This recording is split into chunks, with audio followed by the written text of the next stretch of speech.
Doctor గారు నమస్తే అండి. నమస్తే అండి. డాక్టర్ గారు, జనరల్గా హార్ట్ అటాక్ నైట్ టైంలో ఎక్కువగా వస్తూ ఉంటుందని చెప్తుంటారు. అయితే కొందరైతే వాష్రూమ్లో ఉన్నప్పుడే కార్డియాక్ అరెస్ట్ అవ్వడం, చనిపోవడం కూడా జరుగుతుంది.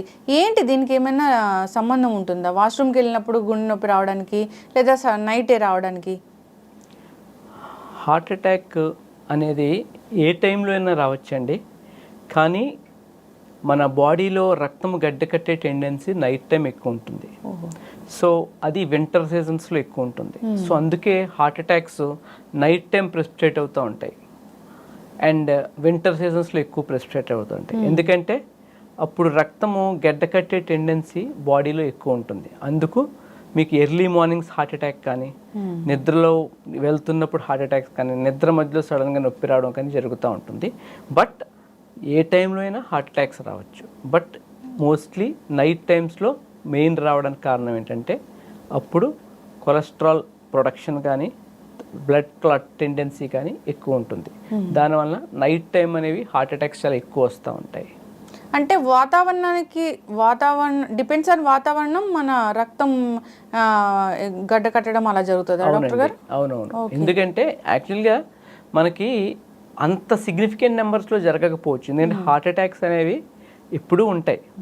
ఎప్పుడు ఇయర్ లాంగ్ హార్ట్ అటాక్స్ అనేవి వస్తూనే ఉంటాయి. కానీ వింటర్ సీజన్లో దాని యొక్క ప్రజెంటేషన్ ఎక్కువ ఉంటుంది.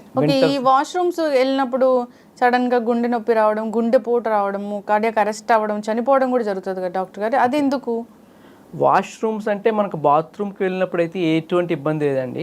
అంటే యూరినల్స్కి వెళ్ళినప్పుడు అయితే ఇబ్బంది ఉండదు. బట్ మనం ఎప్పుడైనా సరే మోషన్ పాస్ చేస్తున్నప్పుడు మనకేమవుతుందంటే ఎప్పుడైనా ఫోర్స్ ఎక్కువ వాడినప్పుడు హార్ట్ మీద ఎఫెక్ట్ పడి ఆ టైంలో హార్ట్ అటాక్కి వచ్చే ఛాన్సెస్ ఉంటాయి. చాలామంది మనం కరెక్ట్గా పేషెంట్ హిస్టరీ అడిగినట్టయితే వాళ్ళు కాన్స్టిపేషన్ ఉన్న పేషెంట్స్, అంటే ఎవరికైతే మోషన్ సరిగ్గావో వాళ్ళు ఎప్పుడైతే ఎక్కువ ఫోర్స్ యూజ్ చేశారో అప్పుడు చెస్ట్ టైట్నెస్ అనేది చాలా కామన్ సిమ్టమ్ అండి. చాలామంది చెప్పే సిమ్టమ్. ఎప్పుడైతే మీకు మోషన్ డిఫికల్టీ ఉన్నప్పుడు, కాన్స్టిపేషన్ ప్రాబ్లం అంటే మోషన్ సరిగ్గా ఫ్రీగా అవ్వని వాళ్ళకి ప్రెషర్ అప్లై చేసినప్పుడు కనుక ఈ హార్ట్ ఏరియాలో కనుక పెయిన్ ఫీల్ అయితే మీరు వెంటనే అశ్రద్ధ చేయకుండా పరీక్షలు చేయించుకోవాలి. కంప్లీట్ ఈసీజీ, 2DA, TMT ఎన్ని పరీక్షలు ఉన్నాయో అన్ని పరీక్షలు చేయించుకోవాలి. ఎందుకంటే అది చాలా చాలా చాలా ఇంపార్టెంట్ సిమ్టమ్, చాలా ఈజీగా మిస్ అయ్యే సిమ్టమ్. ఎందుకంటే మనం మోషన్ అవుతున్నప్పుడు మనం ఫోర్స్ వాడినప్పుడు మనం మజిల్స్ కాంట్రాక్షన్ వల్ల నొప్పి వచ్చిందేమో అనుకుంటాం. అది కూడా ఆ టైంలోనే నొప్పి ఉంటుంది, తర్వాత తగ్గిపోతుంది. సో అది చాలా చాలా ఇంపార్టెంట్ ఫైండింగ్. సో మోషన్ అప్పుడు మీకు ఎప్పుడైనా ఎలాంటి నొప్పి, left side of the chest pain, అంటే గుండె ఎక్కడ ఉంటుందో అక్కడ పెయిన్ అనిపిస్తే మీరు వెంటనే ఏ వయసులో వారైనా సరే టెస్టింగ్లు చేయించుకొని మనము ఎర్లీగా హార్ట్ అటాక్ రాకుండా బ్లాక్స్ని గుర్తించవచ్చు. ఓకే. అయితే డాక్టర్ గారు, నైట్ ఎక్కువగా హార్ట్ అటాక్స్ వస్తాయని అనుకున్నాము. సో ఈ హార్ట్ అటాక్ వచ్చింది, నైట్ వచ్చింది, వెంటనే ఏం చేయాలంటారు? వెరీ గుడ్ క్వశ్చన్ అండి. హార్ట్ అటాక్ నైట్ వచ్చినప్పుడు చాలామంది గ్యాస్ ట్యాబ్లెట్ వేసుకుని అలా పడుకుని మార్నింగ్ వెళ్దాంలే, మార్నింగ్ చూపించుకుందాంలే అని చాలామంది అలాగే చేస్తారు. ఒక ట్యాబ్లెట్ వేసుకుని అలాగే పడుకుంటారు. బట్ అందులో 50% మంది హాస్పిటల్కి రారండి. మేము చాలామంది పేషెంట్స్ని చూస్తాము. నైట్ టైం కొంచెం బాగా చెస్ట్ పెయిన్ వచ్చి, ఆల్రెడీ చాలామందికి 40 ఏళ్ళు దాటిన వాళ్ళకి గ్యాస్ట్రిక్ ప్రాబ్లం ఉంటుంది. వాళ్ళకి ఏంటంటే ఆ గ్యాస్ట్రిక్ పెయిన్ని దీన్ని డిఫరెన్షియేట్ చేయలేరు, అది కూడా గ్యాస్ ప్రాబ్లమే అనుకుంటారు. సో మనం గ్యాస్ ప్రాబ్లమ్ని, ఈ హార్ట్ అటాక్ని ఒకేలా ప్రజెంట్ అయితే ఎలా రికగ్నైజ్ చేయాలి అనేది చాలా చాలా ఇంపార్టెంట్ అండి. ఫస్ట్ పాయింట్, మీరు రికగ్నైజ్ చేయొద్దు, డాక్టర్ రికగ్నైజ్ చేయాలి. అందుకే వెంటనే హాస్పిటల్కి వెళ్ళండి. మీకు హాస్పిటల్కి వెళ్ళాలి అని అనిపించకపోతే దగ్గరున్న ఏ సెంటర్కైనా వెళ్ళి ఒక ఈసీజీ తీయించుకోండి. ఈసీజీ తీయించుకొని ఒక ఫిజిషియన్, అంటే ఒక జనరల్ మెడిసిన్ ఫిజిషియన్కి కానీ, ఒక కార్డియాలజిస్ట్ని కానీ సంప్రదించండి. ఎందుకంటే ఈసీజీ అనేది చాలా చాలా ఈజీగా మిస్ అయిపోతూ ఉంటారు చాలామంది. హార్ట్ అటాక్ని గుర్తించలేరు చాలామంది డాక్టర్స్, హార్ట్ అటాక్ని గుర్తించలేరు. అది కూడా చాలామంది నార్మల్ అని చెప్పేసి ఒకరోజు ఉండి ఇంట్లో అయినా తగ్గకపోతే నా దగ్గర వచ్చి ఈసీజీ మేము చూస్తే హార్ట్ అటాక్ అని గుర్తించినవి చాలా చాలా ఉన్నాయి. సో మీరు ఒక ఫిజిషియన్ కానీ, ఒక కార్డియాలజిస్ట్ని కానీ సంప్రదించాలి ఏ టైంలో అయినా సరే, నైట్ టైంలో అయినా సరే. సో గ్యాస్ట్రైటిస్ని మామూలు దీన్ని మనం ఎలాగా డిఫరెన్షియేట్ చేయాలి అంటే ఫస్ట్ పాయింట్, మనకి గ్యాస్ నొప్పి కన్నా చాలా తీవ్రంగా ఉంటుంది ఈ నొప్పి, లేకపోతే సేమ్ అదే ఇంటెన్సిటీతో అదే తీవ్రతతో కూడా ఉండొచ్చు. దాన్ని మనం ఎలా గుర్తించాలి? జనరల్గా మనకి గ్యాస్ట్రైటిస్ ప్రాబ్లం ఉందనుకోండి, ఒక ఈనో కానీ ఒక ప్యాంటాప్ కానీ వేసుకుంటాం. వేసుకున్న వెంటనే ఒక 50 to 70% రిలీఫ్ ఇచ్చేస్తుంది. అలా కాకుండా మనం ఒక ట్యాబ్లెట్ వేసుకున్న దాని వెంటనే ఒక హాఫ్ అన్ అవర్ తర్వాత ఇంకొక ట్యాబ్లెట్ వేసుకున్న ఏమాత్రం రిలీఫ్ లేదు అనుకుంటే అది గ్యాస్ట్రైటిస్ అవ్వకపోయే ఛాన్సెసే ఎక్కువ.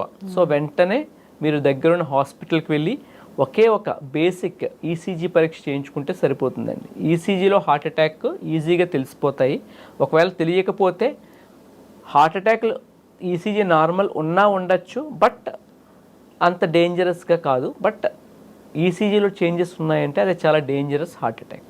ఓకే, అంటే ఈ హార్ట్ అటాక్ వచ్చిందనేది ఈసీజీ లో వాల్యూస్ అది అనేది కరెక్ట్గా ఉంటే ఉన్నట్లా డాక్టర్ గారు, లేదంటే లేనట్లేనా? సో ఇంకా ఏమైనా అదర్ టెస్ట్ అనేది చేయించుకోవాల్సి ఉంటుందా? మంచి క్వశ్చన్ అండి.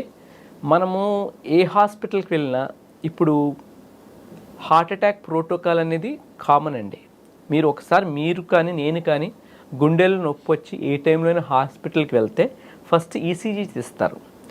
హార్ట్ అటాక్లో 3 రకాలు ఉంటాయి. 3 రకాల్లో 2 రకాలు ఈసీజీలో తెలిసిపోతుంది. ఒక రకంలో ఈసీజీ కంప్లీట్లీ నార్మల్ ఉంటుంది. సో సెకండ్ పాయింట్ ఏంటి, గుండె స్కాన్ 2D ఎకో చేస్తారు. 2D ఎకో కూడా అంతే, ఒకే ఒక రకమైన అంటే మొత్తం 100% రక్తనాళం బ్లాక్ అయిన దాంట్లో ఆ హార్ట్ అటాక్స్లోనే ఈసీజీ అబ్నార్మల్ ఉంటుంది. ఒక 90% బ్లాక్ 80% బ్లాక్ ఉంటే ఈసీజీలో అబ్నార్మల్ ఉండొచ్చు, లేకపోతే కంప్లీట్లీ నార్మల్ ఉండొచ్చు. సో దీనికి మేము ఎక్స్ట్రాగా ట్రోపోనిన్ పరీక్ష చేస్తాం. ఇప్పుడు హై సెన్సిటివ్ ట్రోపోనిన్స్ అని వచ్చాయి.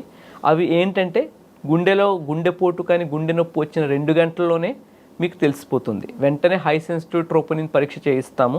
అది కనుక నెగిటివ్ వస్తే మళ్ళా 2 గంటలు ఉంచి మరలా చేయించుకొని వెళ్ళాలి. ఒకటి గుర్తుపెట్టుకోండి, మీకు 50 ఏళ్ళు క్రాస్ అయ్యాయి, మీకు షుగర్ ఉంది లేదు, మీకు బీపీ ఉంది లేదు, మీకు ఫ్యామిలీ హిస్టరీ ఉంది లేదు, ఏమైనా సరే మీకు 50 ఏళ్ళు దాటితే మీకు గుండెలో నొప్పి వస్తే అది మీకు గ్యాస్ట్రైటిస్లా కాకుండా ఏదో కొంచెం తీవ్రమైనదిగా కొంచెం ఏదో తేడాగా అనిపిస్తే వెంటనే హాస్పిటల్కి వెళ్ళి ఫస్ట్ ఈసీజీ మీ అంతటికి మీరే ఈసీజీ తీయించుకోవాలి, 2D ఎకో చేయించుకోవాలి, ట్రోపోనిన్ చేయించుకోవాలి. హై సెన్సిటివ్ ట్రోపోనిన్ పరీక్ష చేయించుకున్నాక అన్నీ బాగున్నాయండి మీరు వెళ్ళిపోవచ్చండి అని అంటారు, కానీ మీరు వెళ్ళకూడదు. వెంటనే 2 hours వెయిట్ చేసి అప్పుడు చేయించుకోవాలి. ఆ రిపోర్ట్ కూడా నెగిటివ్ ఉంటే అప్పుడు హాస్పిటల్ నుంచి మీరు ఇంటికి సేఫ్గా వెళ్ళచ్చు. ఇలాగా మేము చాలా అంటే ఒక 10లో 2-3 కేసులు మేము ఇలాగే డిటెక్ట్ చేస్తాం. ఈసీజీ నార్మల్ ఉంటుంది, 2D ఎకో నార్మల్ ఉంటుంది, వచ్చిన వెంటనే చేసిన ట్రోపోనిన్ పరీక్ష కూడా నెగిటివ్ ఉంటుంది. సో పేషెంట్ ఏమీ లేదు అంతా బాగుందని చెప్పి చాలా హాస్పిటల్స్ చాలా సెంటర్స్ పంపించేస్తారు. ఎందుకంటే మనం ఆ పేషెంట్స్ ఉంచుకుంటే అది కరెక్ట్ కాదు కనుక. కానీ ఉంచాలి, ఎందుకంటే అట్లీస్ట్ ఒక 2 hours ఎక్స్ట్రా ఉంచాలి. అడ్మిట్ చేయకపోయినా సరే ఒక 2 hours ఎక్స్ట్రా ఉంచి ఆ 2 hours ట్రోపోనిన్ రిపోర్ట్ కూడా ఇది హై సెన్సిటివ్ ట్రోపోనిన్ అయితే మాత్రమే. ఒకవేళ నార్మల్ ట్రోపోనిన్స్ అంటే 6 hours వెయిట్ చేయాలి. 6 hours ఆ రోజు నైట్ మీరు స్టే చేసి 6 hours తర్వాత నెక్స్ట్ డే మార్నింగ్ ఒక ట్రోపోనిన్ చేయించుకొని అది నెగిటివ్ ఉంటేనే ఇంటికి వెళ్ళాలి. ఎంత జాగ్రత్తలు తీసుకుంటేనే హార్ట్ అటాక్ నుంచి మీకు రక్షణ లభిస్తుంది.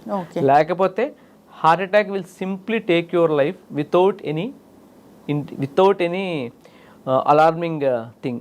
ముందు మీకు ఏ సూచన ఇవ్వకుండా జస్ట్ ఎ ఫ్యూ మినిట్స్లో మీ ప్రాణాన్ని హరిస్తుంది. So every step from doctor perspective నుంచి మేము చేయాల్సిందంతా ఈ ప్రోటోకాల్ ఫాలో అవుతాం. పేషెంట్స్ కూడా ఈ ప్రోటోకాల్ మాకు చెయ్యండి అని వాళ్ళలో చైతన్యం వస్తేనే మనం హార్ట్ అటాక్ని పూర్తిగా అరికెట్టగలం. ఎందుకంటే హార్ట్ అటాక్ వచ్చిన ప్రతి పేషెంటు చనిపోవడానికి లేదండి. ఎందుకంటే బాడీ ఇట్ సెల్ఫ్ రక్తం గడ్డకడితే బాడీలోని యాంటీకోయాగులెంట్ ఫ్యాక్టర్సే ఆ రక్తాన్ని బ్రేక్ చేయడానికి ట్రై చేస్తాయి. అది ఫెయిల్ అయిన పక్షంలో మనం ఇచ్చే డ్రగ్స్ మనం ఇచ్చే ఇంజెక్షన్స్ పనిచేస్తాయి. సో హార్ట్ అటాక్లో you should never take a chance. You should always have a nice and good checkup, health checkup. ఈ గ్యాస్ట్రిక్ నొప్పికి ఇంకా లేదా గుండె నొప్పికి ఏదైనా మేజర్గా ఈ డిఫరెన్షియేషన్ ఉందా అంటే ఏం చెప్తారు డాక్టర్ గారు? ఏదైనా ఒక లక్షణం తేడాగా ఉంటుందా అని అంటే ఏం చెప్తారు? ఓకే, గ్యాస్ట్రైటిస్కి హార్ట్ అటాక్ వస్తేను ఏమైనా డిఫరెన్స్ ఉంది అంటే it's very very closely mimics gastritis in few people. కానీ చాలామందిలో ఈ గ్యాస్ట్రైటిస్ హార్ట్ అటాక్ అనేది ఇంచుమించు సమానంగా ఉండేది 10-20% జనాల్లో మాత్రమే. మిగతా 80%లో హార్ట్ అటాక్ అంత ఈజీగా ఉండదు. ఇప్పుడు నాకు గ్యాస్ట్రైటిస్ ఉందనుకోండి, నేను ట్యాబ్లెట్ వేసుకుంటాను, తగ్గకపోతే అక్కడే ఉంటాను, ఇంట్లో ఉంటాను, జస్ట్ ట్రై చేస్తాను కొంచెం స్టేబుల్గా ఉండడానికి. కానీ హార్ట్ అటాక్ ఉన్న పెయిన్ అంత జోక్గాను అంత ఈజీ గోయింగ్గా ఉండదు, చాలా సివియర్గా ఉంటుంది. First point. దాన్ని బట్టే పేషెంట్కి అర్థమైపోతుంది. ఎందుకంటే పేషెంట్స్ ఎవరైతే మేము హాస్పిటల్కి రాము, ఎప్పటికీ రాము, మేము హాస్పిటల్కి రాననే పేషెంట్స్ కూడా వాళ్ళంతటకి వాళ్ళే వాళ్ళ కొడుకుల్ని కూతుర్ని నాకు ఏదో అయిపోతుంది అర్జెంటుగా హాస్పిటల్కి వెళ్ళాలని తీసుకొచ్చే అంత సివియర్ పెయిన్ హార్ట్ అటాక్ ఉంటుంది. Second point, heart attack pain ఎప్పుడు కూడా ఇక్కడ వస్తుందండి, లెఫ్ట్ సైడెడ్, అంటే గుండె ఎక్కడ ఉంటుందో అక్కడ ఉంటుంది. అండ్ గ్యాస్ట్రిక్ పెయిన్ కూడా అక్కడ ఉండొచ్చు. దాన్ని ఎలా డిఫరెన్షియేట్ చేస్తారంటే, ఎప్పుడైనా గుండె లెఫ్ట్ సైడ్ చెస్ట్ పెయిన్ ఈ చెయ్యికి ఇలా రేడియేట్ అవుతుందండి, ముఖ్యంగా ఇలాగా.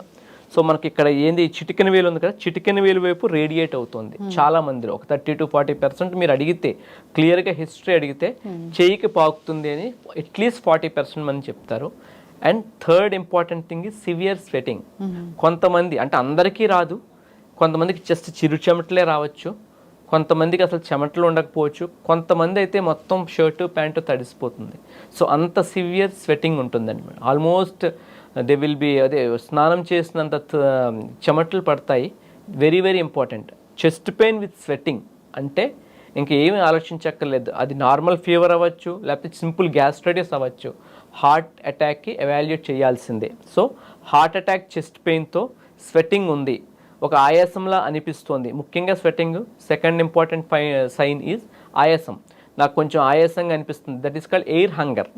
ఎయిర్ హంగర్ ఉంది అంటే, ఆయాసంగా ఉంది అంటే వెంటనే హార్ట్ అటాక్కి ఎవాల్యుయేట్ చేయించుకోవాలి ఈ 3 పరీక్షల ద్వారా: ECG, 2D echo and high sensitive troponin IRT.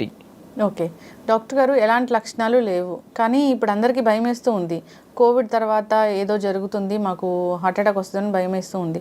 అలాంటప్పుడు వాళ్ళు కనుక్కోవాలనుకుంటారు, వస్తుందా రాదా లైఫ్లో అని. సో దానికి ఏమైనా టెస్ట్లు ఉంటాయా?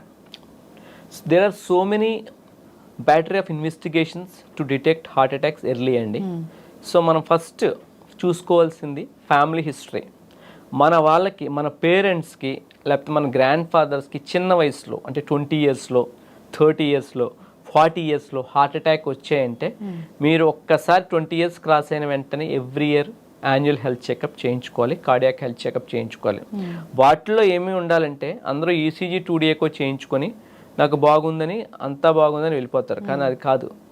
ఇప్పుడు ట్రెడ్మిల్ టెస్ట్ అండి, అది కూడా చాలా చీప్, చాలా తక్కువ cost investigation, which is saving almost 90% of lives. Treadmill test అనేది 90% లైఫ్స్ని కాపాడే ఒక అద్భుతమైన పరీక్ష. దాన్ని పెట్టుకొని మనం నడిపిస్తాము, కొంచెం ఫాస్ట్గా నడిపిస్తాము. నడిపిస్తే హార్ట్ రేట్ పెరుగుతుంది. హార్ట్ రేట్ పెరిగినప్పుడు హార్ట్కి సప్లై అయ్యే బ్లాక్స్ ఉంటే హార్ట్కి సప్లై అయ్యే రక్తం కొంచెం తగ్గుతుంది, దాంట్లో ఈసీజీ చేంజెస్ వస్తాయి. సో మనకి 90% బ్లాక్ ఉన్న ఈసీజీ, అంటే ఈసీజీ అనేది రెస్టింగ్, అంటే కూర్చోపెట్టి చేసేది. 2D ఎకో కూర్చోపెట్టి చేసేది. సో రెస్టింగ్ ఇన్వెస్టిగేషన్స్లో ఒక 80% బ్లాక్, 90% బ్లాక్స్ తెలియవు మనకి. సో మనకి కంపల్సరీగా ట్రెడ్మిల్ టెస్ట్ అడిగి చేయించుకోవాలండి. First and very very very dangerous thing is family history. Family history ఉంది అంటే that itself is equal to 10 times the risk of having diabetes. అంటే ఇది హెరిడిటరీయా డాక్టర్ గారు? అంతేనండి, హెరిడిటరీ. అంటే పేరెంట్స్కి, గ్రాండ్ ఫాదర్స్కి ఉంటుంది. ఎందుకంటే వాళ్ళకు రక్తనాళాల్లో కొంచెం తేడాలు ఉంటాయి, కొలెస్ట్రాల్లో తేడాలు ఉంటాయి, అలాగా. సో ఇలాంటి వాళ్ళు ఎవరికైతే ఫ్యామిలీ హిస్టరీ ఉందో స్మోక్ అస్సలు చేయకూడదు, ఎక్సర్సైజ్ చేయాలి. మీకు బీపీ వచ్చినట్టయితే బీపీ స్ట్రిక్ట్గా 120/80 పెట్టుకోవాలి. మీకు షుగర్ ఉందంటే <90 పెట్టుకోవాలి, HbA1c <6 పెట్టుకోవాలి. ఇవన్నీ పాటిస్తే మీకు ఫ్యామిలీ హిస్టరీ ఉన్నా సరే మీకు హార్ట్ అటాక్ వచ్చే రిస్క్ చాలా చాలా తక్కువ. ఒకవేళ మీకు ఫ్యామిలీ హిస్టరీ ఉంటే నాకు షుగర్ ఉంది నేనేం పట్టించుకోను, నేను స్వీట్స్ తింటాను, నాకు బీపీ ఉంది నేను ట్యాబ్లెట్స్ వేసుకోను, నేను స్మోక్ చేస్తాను, నేను ఆల్కహాల్ తీసుకుంటాను అంటే పేరెంట్స్కి ఏ వయసులో ఏ అవలక్షణాలు లేని పేరెంట్స్కి ఏ వయసులో వచ్చిందో వాళ్ళకన్నా వీళ్ళకి ఒక 10 ఏళ్ళలో 5 ఏళ్ళలో ముందు ఉంటుంది. అదండి. ఎస్, అంటే ఎవ్రీ ఇయర్ యాన్యువల్గా వచ్చి టోటల్ బాడీ హెల్త్ చెకప్ చేయించుకుంటే మంచిది. ఏదైనా డిటెక్ట్ అవుద్ది. ఆ హెల్త్ చెకప్లో ట్రెడ్మిల్ టెస్ట్ అంటే పరిగెత్తి ఈసీజీ చేయించే పరీక్ష కంపల్సరీగా ఇంక్లూడ్ చేయించుకోవాలి. ఎస్. అయితే డాక్టర్ గారు, చాలా మంది మా రక్తం చిక్కబడుతుంది, రక్తం గడ్డ కడుతుంది అని చెప్తూ ఉంటారు కదా, అది ఏంటి? రక్తం గడ్డ కట్టే టెండెన్సీ అనేది జనరల్గా మన బాడీలో ఉన్న రక్తం హోమియోస్టాసిస్ మెకానిజంతో ఎప్పుడూ ఒక సాంద్రత కలిగి ఉంటుంది, ఒక డెన్సిటీ కలిగి ఉంటుందండి. సో రక్తం ఎప్పుడు గడ్డ కడుతుంది అంటే మనకి హీమోగ్లోబిన్ శాతం ఎక్కువ ఉన్నా, మనం స్మోకింగ్ చేస్తున్నా, మనకి కొలెస్ట్రాల్ హైపర్ కొలెస్ట్రామియా ఉన్నా, ఇలాంటి వాళ్ళు మన జెనెటిక్స్ పరంగా అంటే పేరెంట్స్కి ఆ రక్తం గడ్డ కంటే మామూలు జనాలకైనా కొంచెం ఎక్కువ ఉన్నా, ఇలాంటి కండిషన్స్లోనే రక్తం గడ్డ కడుతుంది. రక్తం ఎప్పుడు గడ్డ కడద్దంటే యాజ్ ఫార్ యాజ్ మన రక్తనాళం చుట్టూ ఎండోథీలియం అనే పొర ఉంటుందండి. ఆ పొర నీట్గా ఎక్కడ చిన్న బ్రీచ్, చిన్న గీత, చిన్న డ్యామేజ్ లేనంత వరకు మీ రక్తం గడ్డ కట్టడం అనేది జరగదు. ఎప్పుడైతే మీకు బీపీ ఎక్కువైందనుకోండి, బ్లడ్ ప్రెషరు, సో మనకు బ్లడ్ ఫ్లో అంటే బ్లడ్ వెళ్ళే ఫాస్ట్నెస్ పెరిగిపోతుంది. దానివల్ల ఎండోథీలియల్ ఇంజురీ జరుగుతుంది. అంటే మనకు ఒక స్పీడ్తోనే, ఒక బీపీతోనే ఆ ఎండోథీలియం అనేది ఇంటాక్ట్గా ఉంటుంది.